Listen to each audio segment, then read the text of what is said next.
Hey guys, welcome back to another video. In this video, I'm going to be showing you how to choose a random number in Python. So let's get started.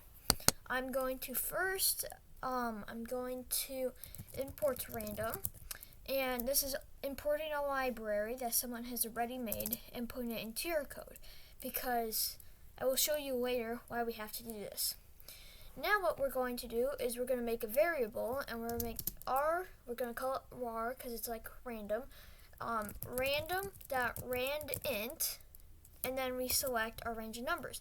I'm just going to do 1 to 4 because I want to show you that it's completely random. And then, so this is our variable, and it's assigning it to this, and then down here we do print r, and we close it off. And when we run this, it's going to do 4, and if we run this again, it's going to do 4, and 4. Okay, so it's 4, 2, there we go. If you do it with a larger amount of numbers, like 50, then it's going to be pretty much completely random. 27, 48, there we go.